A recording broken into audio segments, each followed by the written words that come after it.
Back in the Solar. It's been too long since we were all together like this. Not since after Moonbreeder. Much has changed since then. We ourselves, most of all.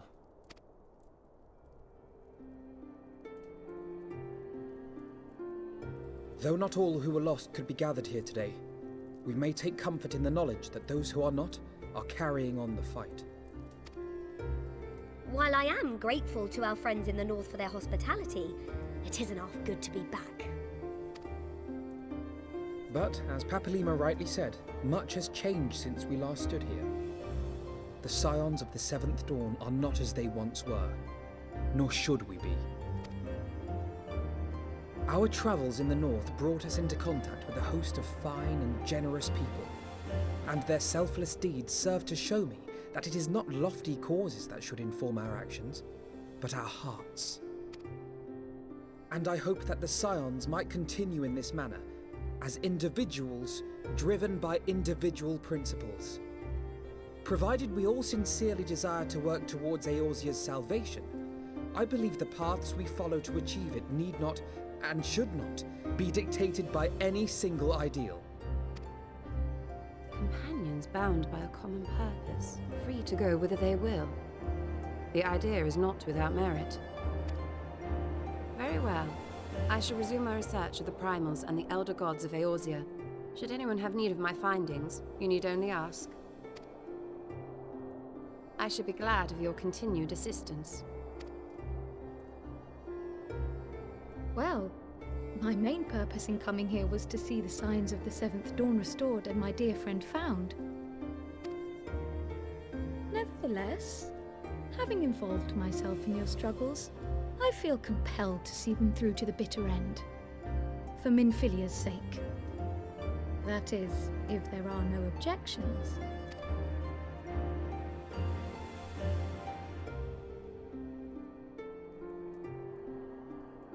You will always be welcome here, Kryl.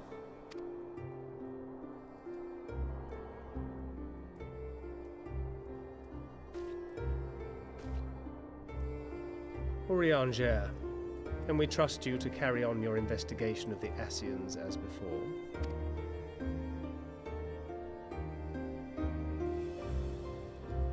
Regardless of mine own desires, I am undeserving of your trust, having so villainously deceived you all. Now, I'll hear no more of that. Would be disrespectful of Minfilia's wishes.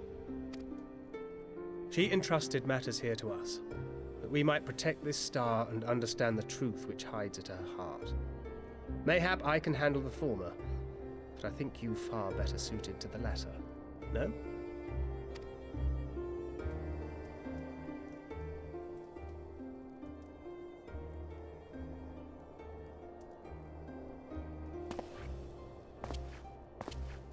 Very well. Then out of love for my Lady Minfilia and Moonbreeder both, this shall be my solemn charge. Papalimo and I should probably return to Thanalan to keep an eye on the Resistance. There's still the matter of the Griffin and the Amalja, not to mention the new Imperial Viceroy. That little lot must be worthy of our attention, right?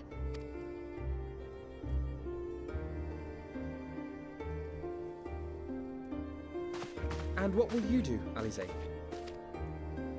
You know I have no great love for organizations and formalities.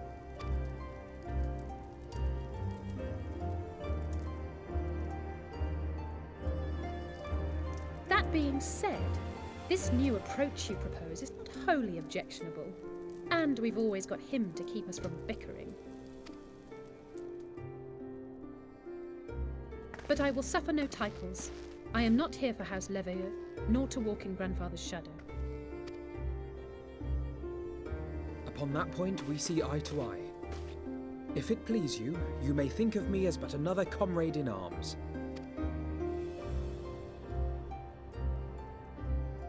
Well then, Alfie, I for my part shall see to the paperwork and the finances with my characteristic aplomb. I would not have it any other way, Tataru. And we mustn't forget you. What now for the Warrior of Light?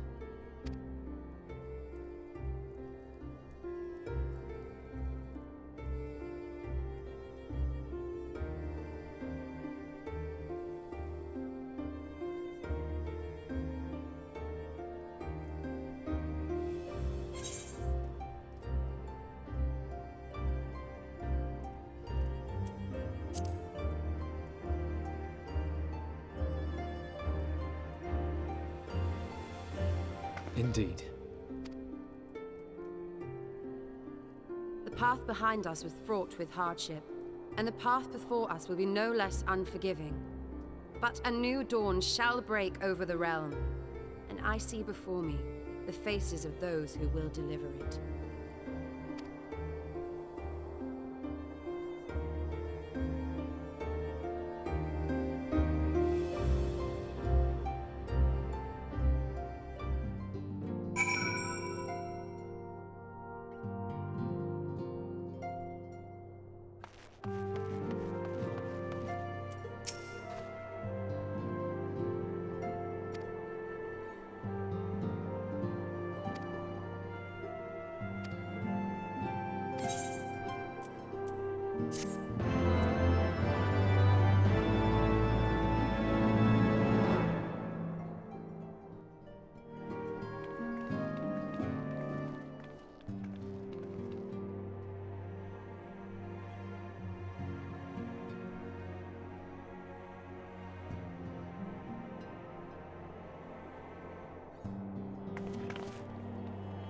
One world's heroes are another world's villains.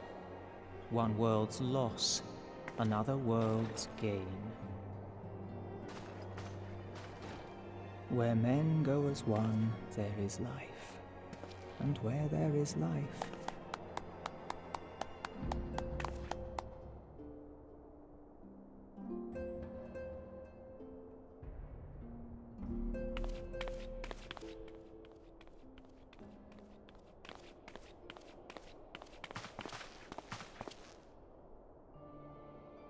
my friends, if I may, I would ask that you entrust Tupsimati to me. Clouds gather upon the horizon, and as Master Louisoix's disciple, I would keep it close at hand.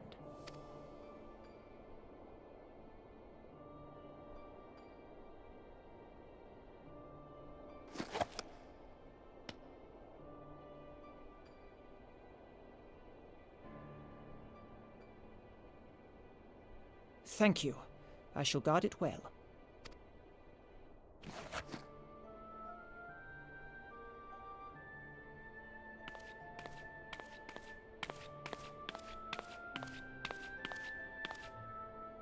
There is cause to hope.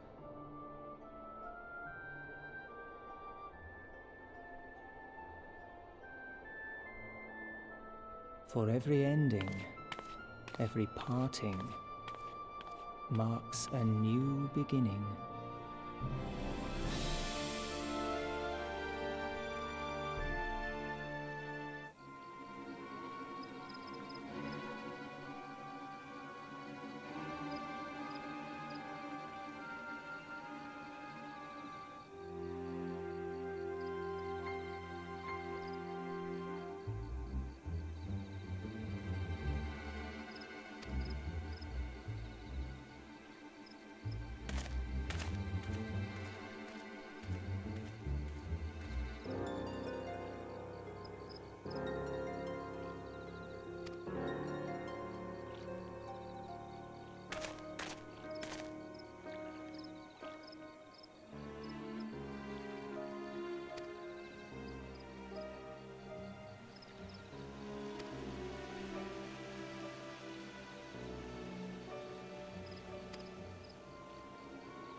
We're here! Did we miss anything? We would not presume to begin without you, Ida. Urianger has returned to the Waking Sands, but everyone else is now present. Yes, but for what exactly? We all have duties to attend to, Alphino, so you may dispense with the preamble. Thank you, Elise. It is the very subject of those duties which compelled me to call this gathering.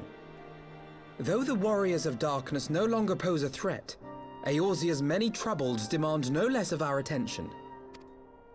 And while I stand by the decision to approach each task as we see fit, I fear our effectiveness will ultimately be diminished should we continue to act in ignorance of each other's efforts. Thus, I propose we elect a successor to Minfilia. Not to serve as a fully fledged antecedent, perhaps, but as a coordinator of operations. Is that all? Oh, then the decision seems clear.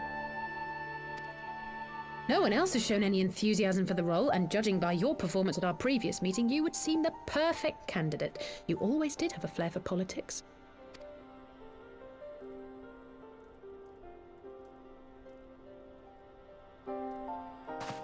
I did not mean to... That was not my intention. As my tenure as commander of the Crystal Braves comprehensively demonstrated, I lack the qualities required for such an office. I would much prefer to remain as I am now, a soldier in the field, so to speak. Should none of our number step forward, must we then constrain some unwilling candidate to take up the position? Well, based on merit alone, a certain adventurer would be my choice. Though I concede he might struggle to balance his new responsibilities with, let me see, slaying primals, thwarting legatuses, and feeding the orphan poor. Thancred makes a good point. Any who would wear such a mantle would be bound by its obligations. Have we not become sufficiently familiar with each other's methods to act without an overseer? At present, I see no cause to so willingly limit one of our number. Oh my goodness, you're... Help! I need some help here!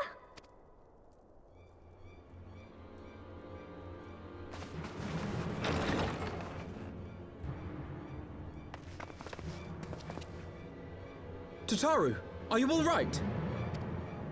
Me? I'm fine. It's this poor girl who just staggered in and collapsed on the floor that I'm worried about. Narco!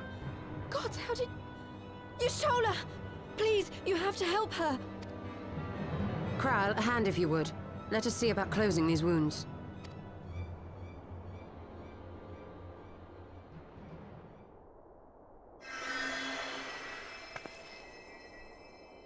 Now, we've staunched the bleeding, but it may be a while before you can move about again. Though having seen your wounds, I'm surprised you are still moving at all. Thank you. My message. It was too important to delay. I took the shortest route I could, though I knew it was more heavily patrolled. As you can see, my efforts at evasion were not entirely successful. Honestly, you're too brave for your own good. What was so urgent that you needed to fight half the Empire to get here? You could have been killed. I'm sorry, Ida. I had good reason. But I imagine your friends are wondering who this bloody mess of a Mikote is. My name is Minago, and I belong to the Alamegan Resistance. I came to warn Ida and Papalimo about one of our leaders. A man who calls himself the Griffin. He's always been dangerous, but he's planning something new. Something reckless.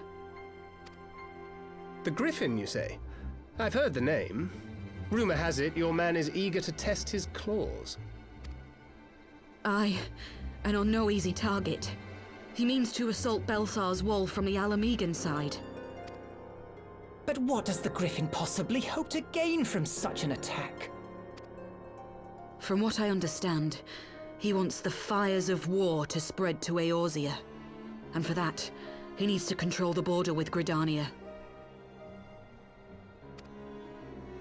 So, he means to spark a conflict between the Alliance and the Imperial forces stationed in Alamigo, to have Eorzea's armies aid in the liberation effort, whether they will it or no. His plan is flawed. Even should the Resistance succeed in occupying the wall, they would not be able to hold it. Imperial reinforcements would drive them out within a week.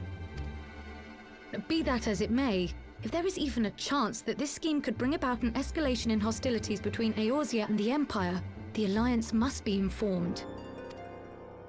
Agreed. I should depart for Limsa forthwith and seek an audience with the Admiral. Thancred, Uldar is yours. Alphino and Alize, make haste to the Twelveswood and notify the Elder Seedseer of the danger to Gridania. She will duly call a council of the Alliance leaders, whom you must be ready to receive. You will be our voice in Ishgard. Explain the situation to Sir Emmerich and encourage him to send an envoy. Tataru, Krile, I leave the care of our injured messenger to you. See that she remains quiescent and her wounds closed. I believe that covers everything. Let us be about our tasks.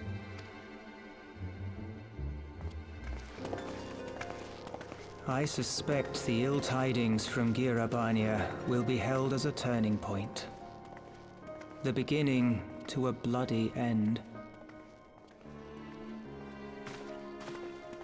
The business of war was ever conducted with the coin of self-sacrifice.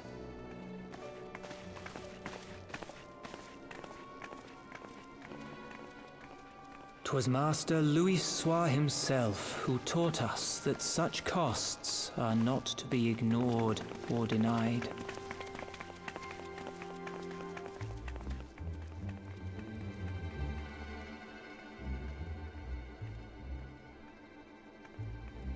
And so, I shall embrace them.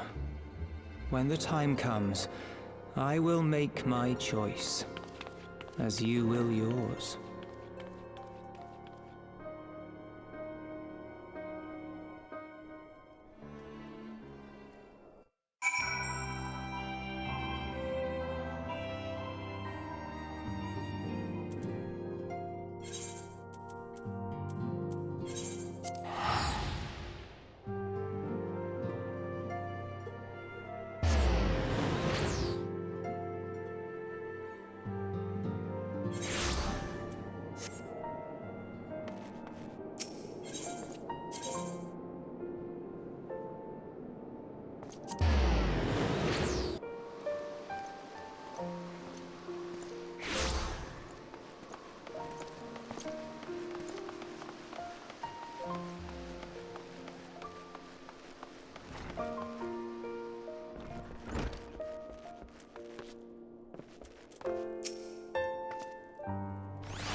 I bid you welcome, my friends.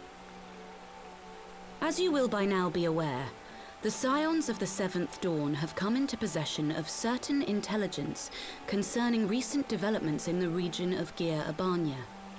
It springs, I am assured, from an unimpeachable source. Is that not so, Master Alphino? Indeed, Elder Seer. Our information comes directly from a member of the Resistance's inner circle, and we have no cause to doubt its veracity. This griffin of theirs is a fool if he thinks he can hold Belsar's wall against the Empire. When the Imperials move to take it back, they will come in force.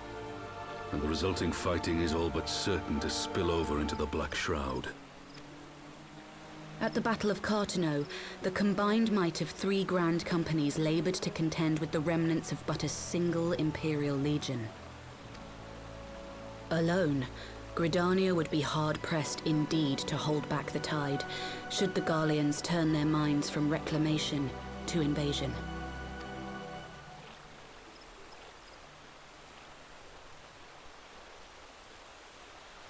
May I once more convey my nation's deepest regrets for our inaction in the days prior to the calamity. 'Tis a stain upon our ledger that I would fain remove.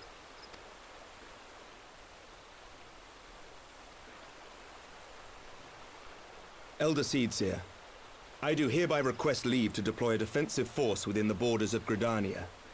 Ishgard's return to the Alliance shall be honored by more than mere ink upon parchment.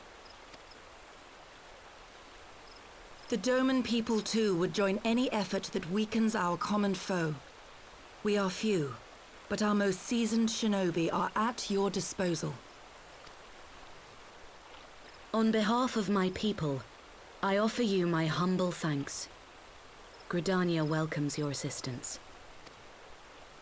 It is time we set our contingency plans in motion. Is the Alliance agreed?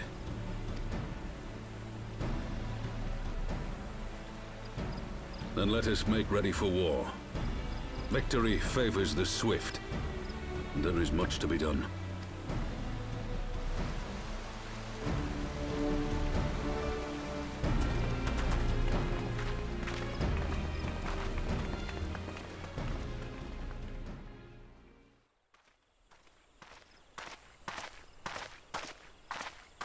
The Council knows that Alamigo will not soon be wrested from the Empire, and its decision to bolster the border's defences seems eminently practical.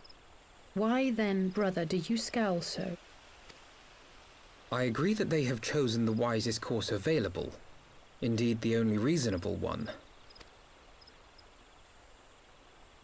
Yet something feels awry. In making ready for war, is the Alliance not granting the Griffin the very thing he desired? Any attempt to hold the wall is doomed to failure, aye. But I wonder if we have misjudged the prize for which he plays.